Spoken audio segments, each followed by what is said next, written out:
داستان.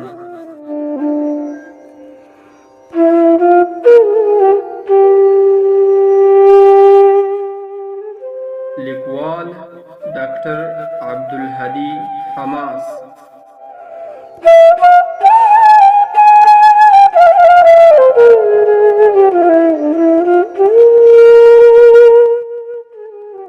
غږ حیات الله رستم خیل.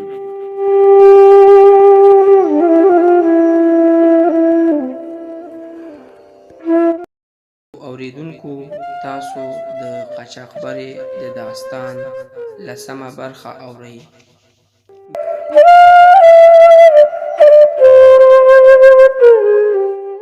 شروع کوو په نامه د الله چې بخښونکی او مهربانه ذات دی.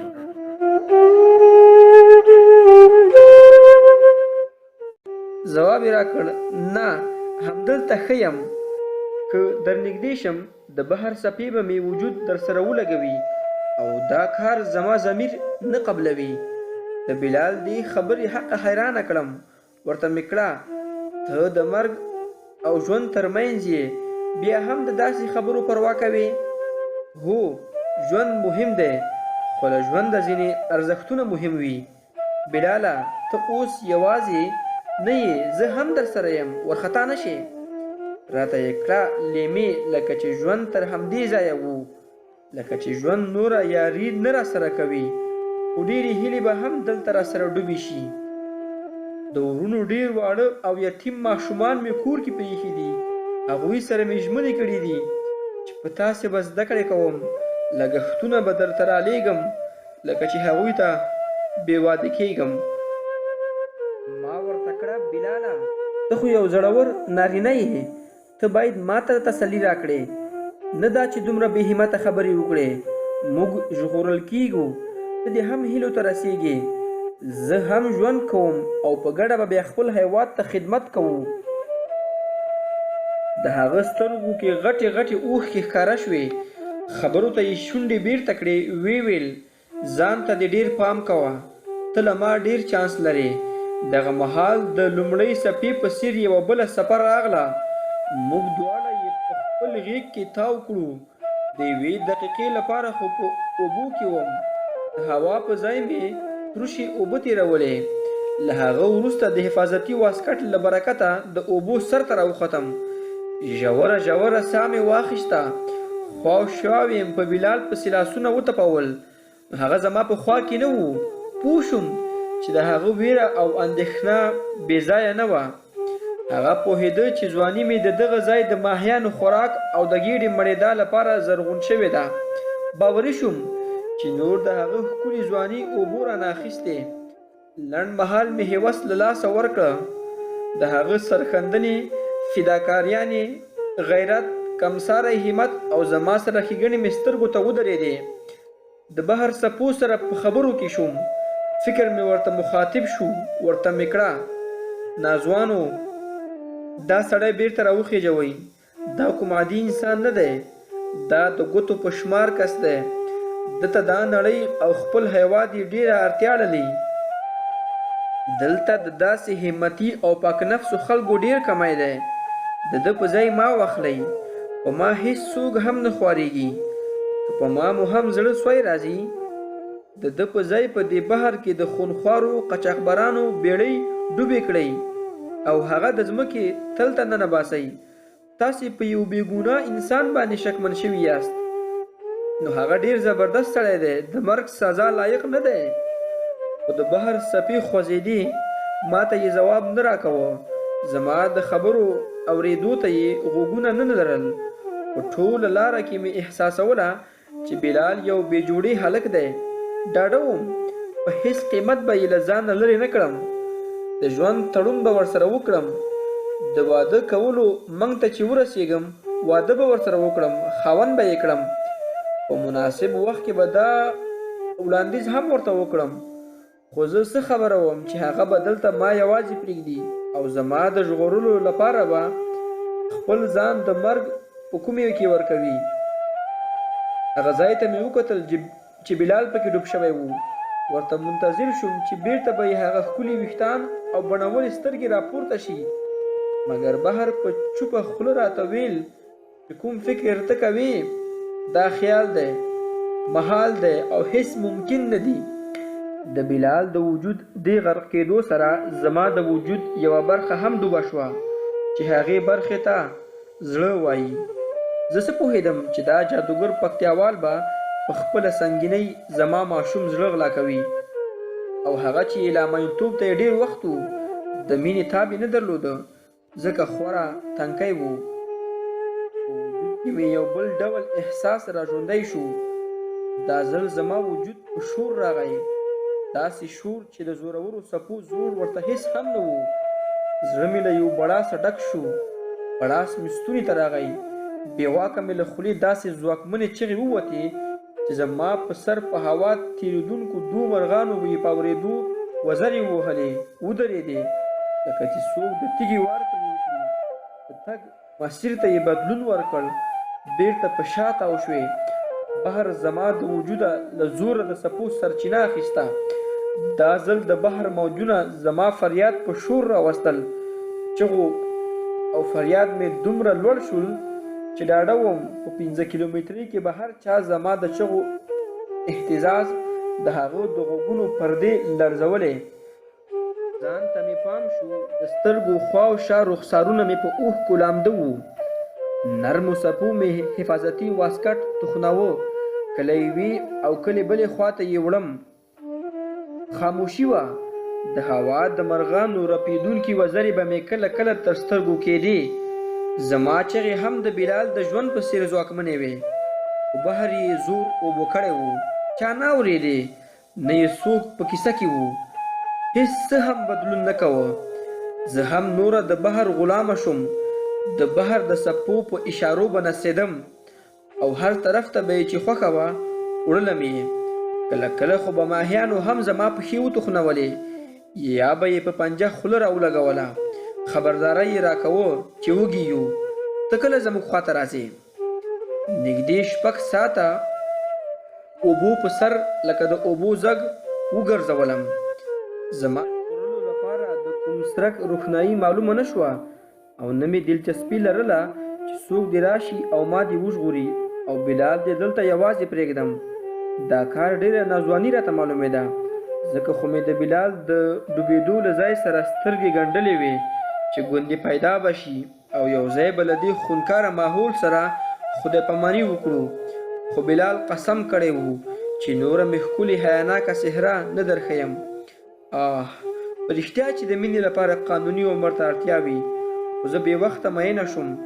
زما زړ د عمر په اندازه خام و.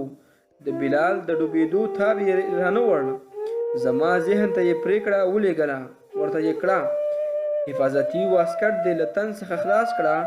بلال سره دې ژمنه کړې وه چې یا به دواړه ژغورل کېږو او یا به هم دواړه غرق کېږو. نن هغه تقدیر ډوب کړ، غرق شو او زه لا همغسې د اوبو په سر ګرځم او د ژوندي پاتې کېدو هیلې ته منتظره یم.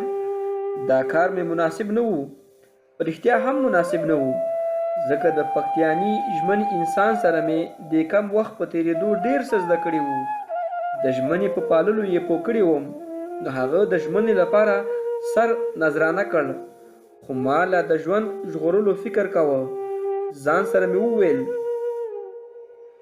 زه هم باید د هغه په پله پل کېږدم، ورپسې ډوبېږم. که دلته سره یو ځای نه شو نو په آخرت کې خو خامخا سره یو ځای کېږو. دلته به یوازې څه وکم؟ دغه د مکر او فریب نړۍ کې ژوند هم ډېر د ارزښت وړ نه دی. د لمر سترګه ډوبه شوه، ورو ورو تیاره خورېده. د ماښام د اذانو وخت و چې شاته مې د اوبو د څرې کېده وخت تر غوږو شو. خو ما بیا هم لکه لیونۍ همغه لور ته کتل، کوم لوري ته چې بلال رانه ورک شوی و. د خپل حفاظتي واسکټ یوه تکمه مې خلاصه کړه چې نوره له واسکټه تېرېږم، ځان ډوبوم او د بلال خواته ځم. خو له شا نه چا ونیولم. پورته مې وکتل، ګورم چې وړه د قاچاقبرو کښتۍ ولاړه ده او پکې یو کس ما د کښتۍ خواته کشوي لکه چې سړی خوب ویني. په ترکي ژبه راته وغږېده، خو زه نه پرې پوهېدم. هغه هم درک کړه چې زه یې په ترکي ژبه نه پوهیږم. ایرانی فارسي کې یې راته وویل کښتۍ ته راوخیجه، زه دې ژغورم. د سړي څهرې ته مې وکتل، د 45 کالو په عمر ښکارېده. خریل شوې ږیره ترې یو څه لویه شوې وه، د زنې په ویښتانو کې یې له سپینو تور ډیر و. ګګر ګړګوتي تاو شوي ویښتان یې درلودل. وروختم، سړي ښکته او پورته په حیراني راته کتل. کله کله به زما د وجود د هغو لمدو اندامونو ته ځیر شو چې جامې به پرې ورسره سریښ وې. له ځنډه به یې ورته وکتل لکه چې یو څوک د کوم غنیمت مال پیدا کړي. په څهره کې یې خوښي محسوس کېدله. راته یې کړه دلته څه رنګه وموندل شوې؟ کښتۍ مې تصادف وکړ، ډوبه شوه. نه، هغه په خپله مخه لاړه، یوازې زه او یو ملګری مې ترې ولوېدو. هغه څه شو؟ دلته ډوب شو. خیر دی، که ممکن وي راویې باسه. څومره وخت پرې وتلی؟ 6 ساعته. ښه نو بیا لاس ترې ومینځه. مړی یې راته پیدا کړئ، زه به قبر پرې جوړ کړم، جنازه به یې وکړم. نه کېږي جلۍ، نه کېږي. خیر دی، که ممکن وي. هغه د ماهیانو د خوراک وړ نه دی، په ماهیانو مې نه پیرزو کېږي. نو هغه د نا په دود سر وخوځوه. پوه شوم چې نور زما له غوښتنو تنګ شو او منلو ته یې تیار نه دی. له ځانه مې په بیړه واسکټ لرې کړ. نو هغه په حیراني راته کتل. ټوپ وهلو ته مې ځان چمتو کړ. هغه په وارخطایي له خپلې څوکۍ راپورته شو. زه یې ونیولم. راته یې کړه ته لیونی یې؟ ته شکر نه باسې چې له مرګه ژغورل کېږې؟ ورته مې کړه یا هغه راوکاږه او یا هم ما وروغورځوه. په دې دوو کارونو کې یو انتخاب خامخا وکړه. سړي له جیبه خنجر راوباسه، ویې ویل کېنه، که نه په دا سر دې وهم. زه لا هماغسې ولاړه وم. نو هغه یوه درنه لغته په تشي کې راکړه. وغورځېدم. یوه تاري پټه ورسره وه. زما دواړه پښې یې پرې وتړلې. د پټې بل سر یې د خپلې څوکۍ له وسپنیزې پښې سره وتړه. سړي وویل ته دا وخت ته وګوره، د دې خطر سیمې ته وګوره او ته د خپلو نخرو ته وګوره. خو له اختر سره یې تسلي هم راکوله. راته یې کړه ته بختوره یې چې زما کښتۍ در باندې برابره شوه، که نه د شپې له ډاره هم مړه کېدې. زړه دې چاوده، عمر دې هم کم دی. ما څه نه ویل، کښتۍ مزل کوه. له ساعت مزل وروسته د بحر ساحل ته ورسېدو. له کښتۍ ښکته شو. سړي ته موټر راغی. کسانو خبرې ورسره وکړې. د هغو له خبرو پوه شوم چې ترکان دي. زه یې هم موټر ته وروخېجولم. له 3 ساعته مزل وروسته موټر یوې ښکلې ماڼۍ ته ودرېده. دروازه خلاصه شوه. د دروازې دننه خوا کې یوه وړه غرفه هم د ساتونکو لپاره جوړه شوې وه. داسې معلومېده چې سړی یوازې نه دی، بلکې د یو ګروپ په ډول کار کوي. کور ته په ننوتو سره نور کسان هم د ماڼۍ له خونو راووتل. زما سره کس ته یې په درناوي سرونه ټیټول. دوی ته یې څه وویل.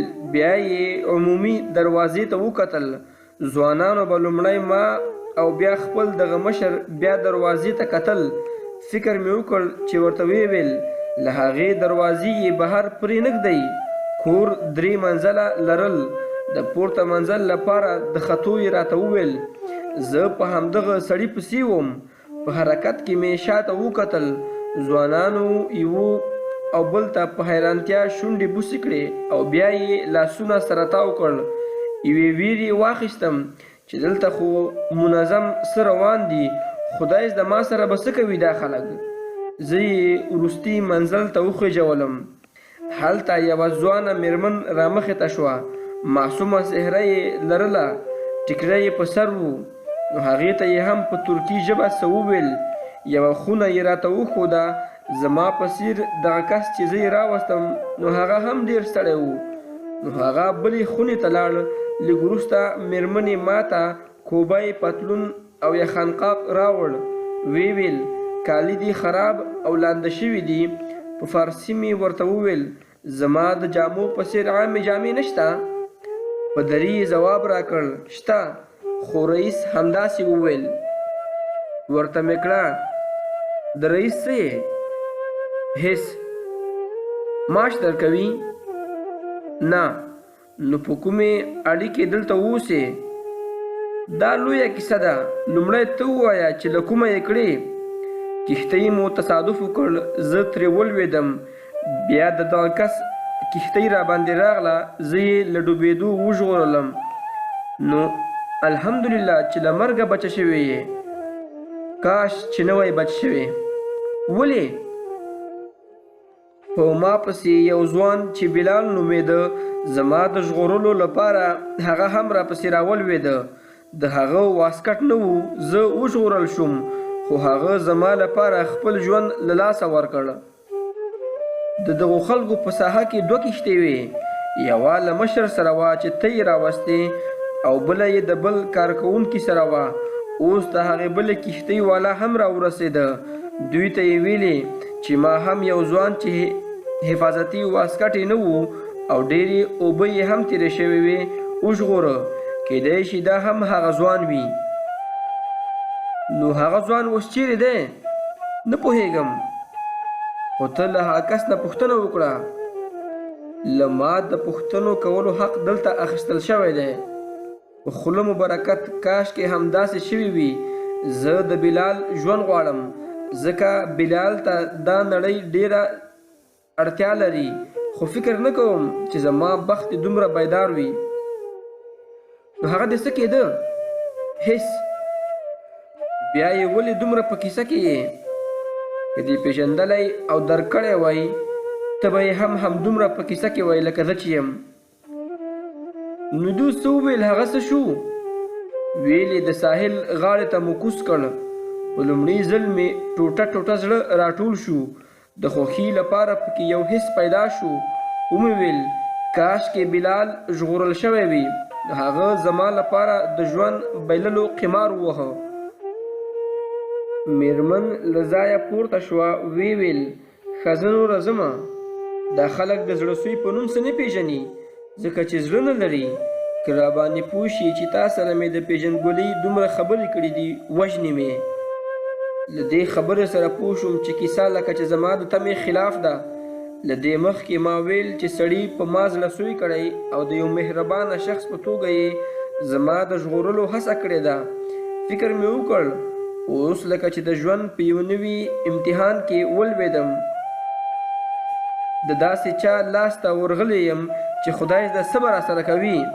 ورته مې کړه دوی خو د کومې مافیا غړي نه دي؟ نو هغې په خوله ګوته کېښوده. د چوپ کېدو یې راته وویل. له خپل ځایه پورته شوه، ور یې لږ خلاص کړ، بهر دهلیز یې له سترګو تېر کړ، ځان یې ډاډه کړ، بیرته راغله. ویل یې کرا کرا خبرې کوه، له مافیا نه هم بدتر دي، له انسانیته بهر دي. په دوی د ځنګلونو وحشیان هم ښه دي، خو ودې خوري، ژوند درنه واخلي او کیسه ختمه شي. دوی دې وژني نه، خو له مرګه دې هم بدتروي. زړه مې نور هم ولوېده. خپل پلار ته مې ښېراوې وکړې. ورته مې کړه پلاره ته خو به اوس اروپا ته هم رسېدلی یې، خو زما په سرنوشت دې څه وکړل؟ زه دې په څه غم ککړه کړم؟ بیا مې مېرمنې ته وویل ته دلته څه دنده لرې؟ د غلامۍ کار رانه اخلي. زما په اړه یې چې څه فکر ته راشي نو هغه را سره کوي، په هېڅ څه هم صرفه نه کوي. ته دوی له کومه کړې؟ هغه بیا سپکه له ځایه پورته شوه. یو ځل یې دهلیز وکوت، بیا یې ور بند کړ. راته یې کړه زه د سوریې یم. غوښتل مو اروپا ته لاړ شو. کښتۍ کې سپرېدو چې د دغه سړي کسانو زما کورنۍ ته وویل د تاسې کښتۍ درنیږي، د ډوبېدو خطر پیدا کوي. دغه جلۍ راتلونکې ډله کې درلیږم. مور او پلار مې ورسره ومنله. نو هغوی لاړل. زه دوی له ځان سره یرغمل کړم. بله کښتۍ کې یې ور وانستولم، دلته یې راوستم. ورته مې کړه نو دا فارسي دې له کومه زده کړې؟ ویې ویل یو ځل یې ستا په شان یوه ایرانۍ جلۍ راوستې وه، یو کال دلته اوسېده، له هغې مې زده کړه. که دوی بیا څه قناعت درکړ. 2 ورځې وروسته یې راته وویل چې ستاسو کورنۍ ډوبه شوې ده، موږ ته نه شو لیږلی. زه فکر کوم چې هغوی ته به یې هم همداسې بهانه کړې وي. د هغې له دې خبرو سره د وارخطایي په وروستۍ مرحله کې شوم. نو هغه مې له زنې ونیوله، ورته مې کړه د هغوی کومه جاسوسه خو نه یې؟ نو هغې قسم وخوړ. بیا یې وویل جاسوسه نه یم، بس د یو آزاد انسان په جامه کې د یوې غلامې کار رانه اخیستل کېږي او همدا مې دنده ده بس. زه له ځایه پورته شوم، کړکۍ ته ودرېدم. د ځمکې تل ډېر ژور و. د حویلۍ دیوالونو ته مې کتل، سیمې خاردار پرې تاو شوی و. دا هیله مې هم ختمه شوه چې ګوندې ټوپ به واچوم او وبتښتم.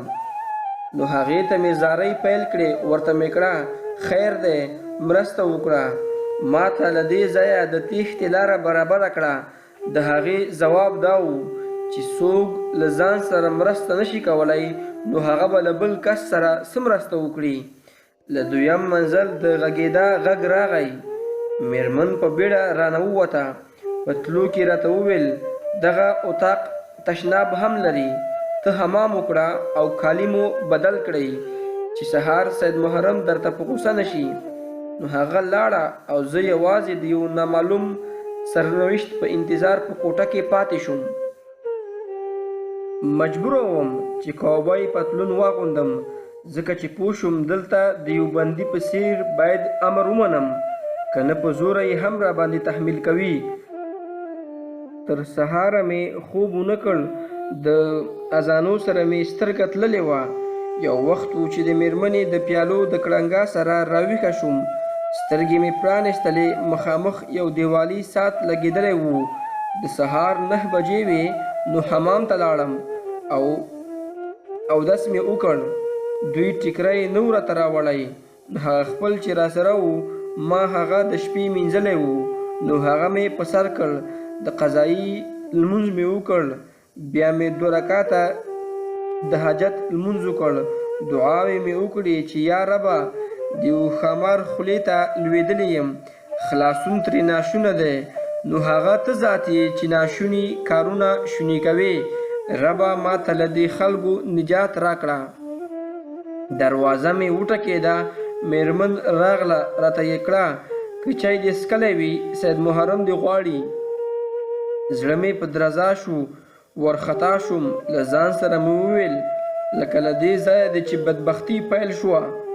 دنیایي ژوند خو دې هسې هم تباه شو، نو د آخرت ژوند دې هم لکه چې تباه کېږي. نو هغې ته مې د هو په دود سر وخوځوه چې چای مې څښلی. چای مې هسې هم له ستوني نه تېرېده. نو هغه په دروازه کې راته په تمه وه. ورووتم او مخامخ یې یوه خونه راته وښوده چې هلته ورشم. نو هغه بیرته رانستنه شوه. ورته مې کړه ته هم را سره لاړه شه. نو هغې د لاس په اشاره پوه کړم چې زه اجازه نه لرم. کوټې ته ننوتم. ومې ولیدل چې هماغه محرم د یو میز مخې ته په یو ظریفه څوکۍ ناست دی. د میز په سر یو بوتل ایښی، 2 وړې وړې پیالې هم په خوا کې ایښي دي. د اتاق یو لوري ته ښکلی تخت پروت دی. فکر مې وکړ چې د هغې د خوب کوټه ده. د سړي مخامخ یوه خالي څوکۍ هم وه.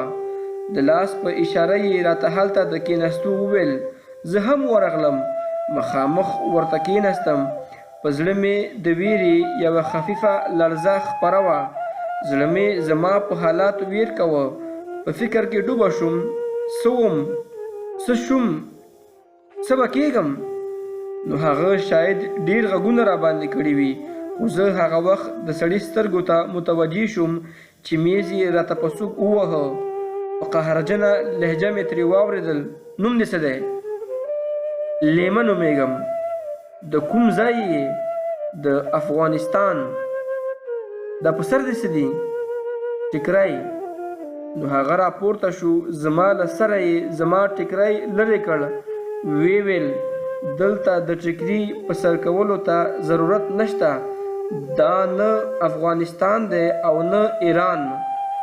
خو زه یو مسلمانه یم، پوهیږم، خو دلته خلک ټیکری نه په سره وي. د پولیسو شک لاندې راځو. ما خو هسې هم ته بهر نه پرېږدې چې وخت راشي بهر ته دې بیایم. نو هغه څه چې زه درته وایم په غور یې واوره. ښه، د نن نه پس ته لیمه نه یې. ولې؟ لیمه مړه شوه، په سیند کې ډوبه شوه، نو نوم یې به له کومه شو؟ دلته د اصولو له مخې چې هر څوک چې راځي نو هغې ته موږ نوم بدلوو. له نن نه پس ستا نوم قاچاقبره شو. زموږ د ټیم غړی یې. له دې وروسته دې زموږ ټیم په همدې نوم پیژني. دا نوم دې یوازې زموږ په ټیم کې کارول کیږي. زموږ له اجازې پرته چې هر چیرې پل کړي سخته سزا لري. زه درته د کورنۍ په لټه کې یم چې درکې ولګوم. ژمنه کوم چې هغوی ته دې سپارم، خو شرط به دا وي چې له موږ سره به په اخلاص کار کوې. دواړه ګیلاسونه یې له بوتله ډک کړل. یو یې ما ته ونیوه. ما ورته د نه په دود سر وخوځوه. ځواب یې راکړ، سمه ده، زه ټینګار نه کوم، خو دا دې د نه ویلو وروستی ځل وي. ځه لاړه شه، خپل اتاق کې استراحت وکړه. سمه ده مې ورته وویل او نوره ترې راووتم. خپل اتاق ته لاړم. ورځ تېره شوه، ماښام شو. د خپل اتاق کړکۍ خوا کې د خپل راتلونکي لپاره په سوچ کې ولاړه وم. زما له اتاقه د حویلۍ میدان هم ښکارېده. بیرون د عمومي دروازې لوري ته شور ماشور جوړ شو. ما هم سر ورهس کړ. دروازه بنده شوه. ومې ولیدل چې یو کروزین مخکې ده، دوهم شاته ولاړ ده او په منځ کې یو کورلا ډوره موټر هم ولاړ ده. د کورلا ډګۍ ته څو نفره منتظر ولاړ دي. ډګۍ خلاصه شوه. یو کس ترې سوټکی بوټکی راولوېده. لاسونه او پښې یې شاته تړلي وو.